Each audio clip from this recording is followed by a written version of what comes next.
It's the real news. I'm Aaron Mate. For many, the shock of the 2016 U.S. election has not yet worn off. And major stories like the Trump-Russia investigation and now the firing of James Comey keep that historic campaign fresh on our minds. At a recent event, Hillary Clinton gave her most extensive explanation to date for her loss to Donald Trump. It wasn't a perfect campaign. There is no such thing. But I was on the way to winning until the combination of Jim Comey's letter on October 28th and Russian WikiLeaks raised doubts in the minds of people who were inclined to vote for me but got scared off. Well, a new book offers a different take on Clinton's loss. It's an inside and extensive account of the campaign's struggles. And that starts with a failure to hone Clinton's core message, including even her reason for running. The book is Shattered, Inside Hillary Clinton's Doomed Campaign. And I'm joined now by one of its co-authors, Jonathan Allen, a columnist for Roll Call. Jonathan, welcome. My pleasure to be here. There are a number of revelations in your book, but I gotta say the one that I was most shocked by was your reporting that the campaign couldn't come up for a reason for Hillary to run. That's just shocking. Can you talk about how you found that out and what you found? Sure. We talked to a lot of people that worked on her messaging and other parts of the campaign, and they said they too were surprised that after running for president for almost 10 years, she still didn't have a clearly articulable reason. Funny, I hesitated there on the word articulable, but a clearly articulable reason for running for president, the sort of why her, why now questions. And one of her senior aides even said to me and my co-author, I would have had a reason for running or I wouldn't have run. And he's joking when he says that? No, he means it. He means that that it was not clearly defined, even to the people who worked for her, why she was running for president. The very simple thing, the one big idea or set of small things that fit into the same sort of bucket of why voters should look to Hillary Clinton now as the person who could lead the United States forward and provide the kind of change from the status quo that voters were looking for. And yet they struggled so hard over policy. They focus grouped everything. Tweets were extensively debated. So why was it so difficult to come up with a core message about why the candidate was running for president? In some ways, I think it was oversaturation of policy. This is somebody who sat down before she even really launched her campaign and worked out a whole set of policy ideas with her advisors. And I think she tried to build a message from all of that policy and tried to put some glue in between all of those things.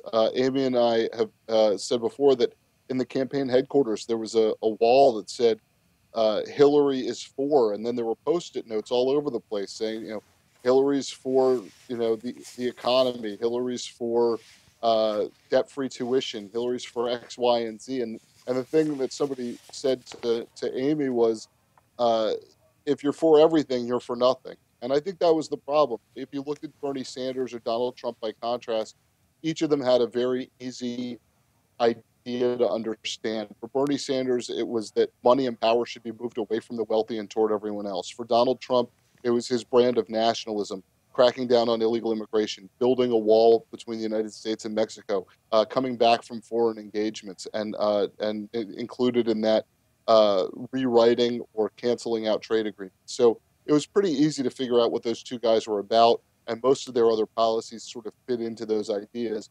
With Hillary Clinton, there were a million scattershot policy ideas, and she's certainly a master of those details. But it was hard to really define what she was about in a sort of simple and easy for voters to swallow way. There's a really striking anecdote that you have in the book where Hillary Clinton is speaking to a close advisor, and she says, I don't understand what's happening with the country. I can't get my arms around this. How is it that someone who was so experienced in politics and so well-versed in policy and what's happening in the country couldn't understand the prevailing anger with the political and economic system? It's really a telling moment in this campaign. Hillary Clinton has been walled off from regular people, for lack of a better term, for quite a while as Secretary of State, as a senator, as First Lady. And I think she could tell people were angry, but I'm not sure she was ever able to really get why, or certainly was not able to offer them something that made them believe she was willing to break down the system rather than trying to change it subtly from within. So let's hone in on one state where this dynamic plays out, Michigan. I first want to play a clip from Donald Trump during the Republican primary where he predicted that he would take Rust Belt states like Michigan. Here he is.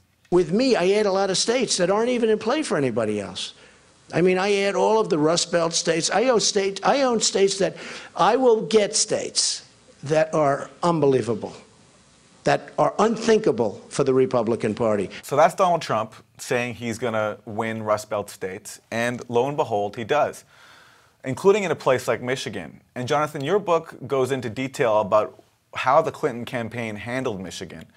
And another one of your astonishing revelations is that the campaign decided that they didn't want to contest in states like Michigan, where they felt the more attention Hillary got, the more attention they'd call to the election, and the worse her chances were get because her message just wasn't reaching voters. Can you talk about this? It's really astounding. So during the primary, she and her husband were sent to population centers, to Detroit, to Flint, and not so much into the suburbs where you had white working class voters. And the more this is according to the people we talked to for the book. This is according to campaign staffers and people around the campaign. The more that she went and focused on voters in cities, particularly African American voters and Latino voters, she ended up alienating some of the white working class, and her message wasn't resonating with them. They cared about three things: trade, trade, and trade. And her position on trade was much more nuanced than that of Bernie Sanders or that of Donald Trump, both of whom were basically just opposed to it. After the Michigan primary, her team decided that it really wasn't helping her to get extra voters out, particularly extra voters in the white working class suburbs outside Detroit. And so they decided that they really didn't want to send her to Michigan because they believed that that the more she showed up there, the more people would be aware of the election, the more people who were sort of loosely affiliated voters would actually show up, and that would be bad for her. So she mostly stayed out of Michigan for the general election. I think she made a trip to Grand Rapids right at the end, but it's kind of the same reasoning for them not having gone to Wisconsin at all. Yeah, the quote you have from a campaign staffer on Michigan is, every time there was a mention of the election there, we did worse. To make the election a bigger deal was not good for our prospects in Michigan. But given that she lost the primary to Sanders so badly, was there ever thought to saying, hey, maybe we should rethink our message, maybe we should come out more strongly against things like TPP? There were a ton of people on the ground in Michigan telling the campaign that they needed to do just that, and also that they needed to show up and that they needed to try to persuade people. The campaign manager, Robbie Mook, had basically given up on traditional methods of persuasion. So instead of trying to persuade people who didn't agree with her, he spent all of his time and energy and money on trying to find people who already agreed with her and getting them out to the polls. That didn't work in a lot of states. You could see huge fall off for Democrats in particular areas of the country. 70,000 fewer votes in Milwaukee, for example, in 2016 compared to 2008. So, they gambled big on turning out the base and sort of abandoning persuasion. And those who defend that decision-making say it was hard for Hillary Clinton to persuade people. After all this time in the public eye, there weren't very many people they thought who could be persuaded who were, on the fence or even mildly opposed to her. And that's one of the fascinating things I learned from your book, which is that the Clinton campaign approach is not to try to reach people, to persuade them and try to speak to their concerns, but just to mobilize those who they feel were already on their side. You mentioned Robbie Mook, the campaign manager. So let's talk about his approach a little bit. Instead of trying to reach people with policy, he focused heavily on data analytics. Can you tell us about that? Sure. I mean, data analytics actually means a whole lot of things, but one of the things that it means is they're essentially slicing and dicing the electorate, trying to figure out what the most efficient way is to reach voters, trying to figure out which voters are with them, how they can find all the voters who agree with them and mobilize them. There are other, they also learn about what's most effective in terms of television advertising or on-the-ground efforts to get people out to the polls. And Mook was obsessed with efficiency. He was always concerned the campaign was going to run out of money. They raised $1 billion and still always felt like they were on a shoestring. So he thought that it was most effective to try to get people to turn out because it cost less money, and also because he believed that it was difficult to persuade voters to come over to Hillary Clinton. You have a fascinating account in your book where former President Bill Clinton is trying to appeal to Mook and saying, listen, you need to go, campaign more in the Rust Belt and appeal to the concerns of working class voters. And Mook responds, the data run counter to your anecdotes.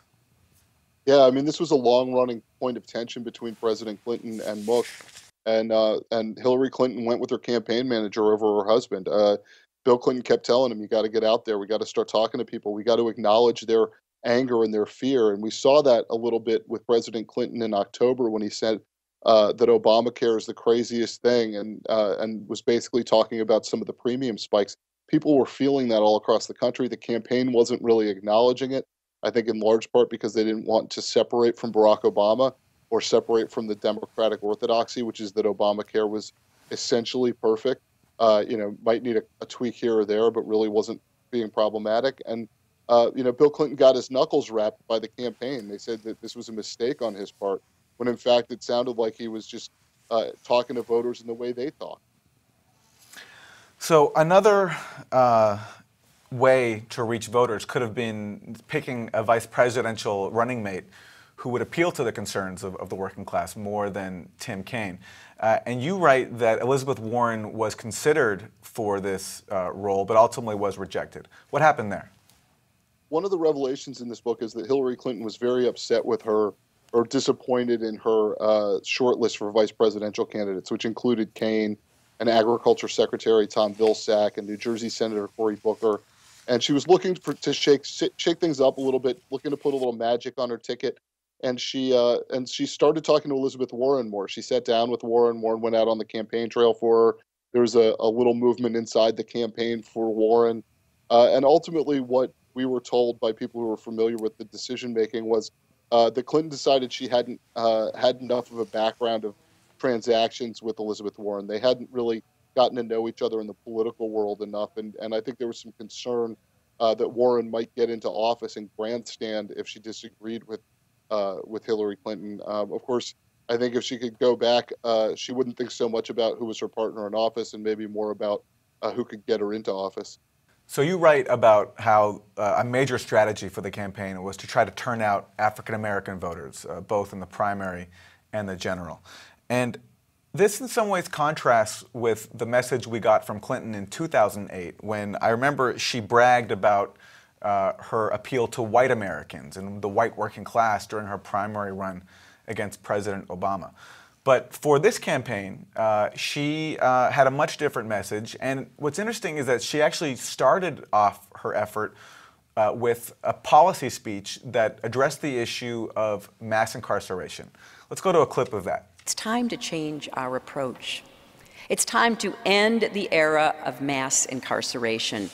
We need a true national debate about how to reduce our prison population while keeping our communities safe. So, Jonathan, this was obviously a big issue for the Clintons. They faced a lot of criticism from Black Lives Matter activists because of Bill Clinton's policies overseeing an expansion of mass incarceration, also gutting welfare. And so it was striking that this topic of criminal justice reform was the Clinton campaign's choice of topics for her first major policy speech. My question is, to what extent did this reflect an actual ideological shift on Clinton's part? And to what extent was it simply just polling, them trying to reach a base that they hadn't reached before, especially in 2008? I think it's important to remember that during Bill Clinton's presidency, he was working with a Republican Congress. So it wasn't, not all of these things were his policies. You mentioned welfare reform. I think he vetoed welfare reform 2 or 3 times before he signed it. The crime bill had provisions he liked, provisions he didn't like. But no doubt he was somebody who was, sort of a tough on crime candidate in the early 90s, or tough on crime president in the early 90s. And Hillary Clinton had some words that came back to bite her.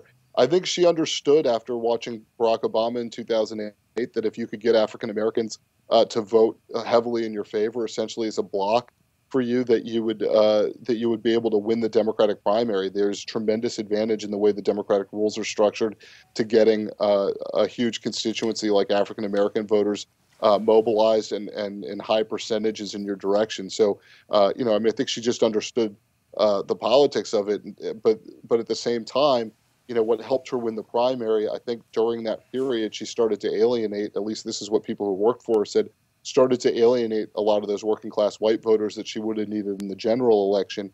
And at least one staffer said to me and my co-author, and we talk about this in the book, that she might have been better off starting with that base of working class white voters that she had from 2008 and building out from that.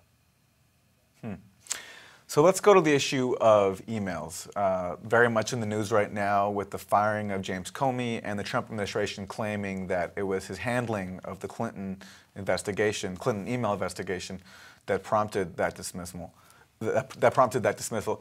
Your book reveals, though, actually a different side of the Clinton email issue, which is that after her 2008 loss to Barack Obama in the primary, she got staffers to give her the emails of her staff members to see who had possibly betrayed her?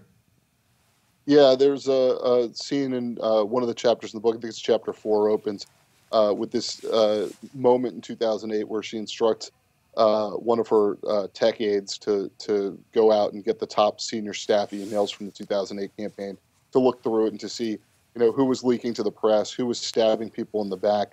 Helped give her a picture for an autopsy she was doing of that campaign, give her a picture of what was going on in her headquarters while she was out on the campaign trail. And what it shows is that she's somebody who's very knowledgeable about information systems. I don't mean that she's going to be hacking into anyone's computer or that she's even particularly familiar with her own devices, but she understands how information moves, and she certainly understands how vulnerable you can be if someone else is reading your email, which sort of goes to that question of what was she thinking when she set up the private email server, which would have, if not found, would have precluded people from getting her records as Secretary of State. Ultimately, it was discovered and there were lawsuits and her email came out anyway. So if that was her intent, it certainly backfired.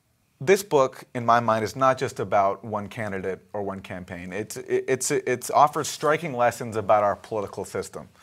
After covering this campaign so extensively, speaking to more than 100 people, what do you think are the main lessons from your book about how our politics work and how future campaigns should be run in light of all the mistakes that you detail were made in this one? So number one, it's mostly about the candidate. You got to have a candidate who bridges the divides within your own party and is able to reach out to the other party. That was not Hillary Clinton. Number two, you've got to have a candidate who has a message that's clear and easy for the electorate to digest about why they should be president, what they're going to do with the awesome power of the presidency, and it's got to be succinct. Number three, we live in a time of increasing data, and we're always trying to slice and dice people in terms of trying to sell things to them in terms of political campaigns. But the truth is, in politics, victory is equal to both science and art. The art of persuasion still matters in politics. You got to be able to go out there, talk to people who don't agree with you, and if you don't win them over to vote for you, or if you don't make them agree with your point, you may at least win their respect. Jonathan Allen, the book is Shattered, Inside Hillary Clinton's Doomed Campaign, and it's now a bestseller. Jonathan, thanks so much. My pleasure. And thank you for joining us on The Real News.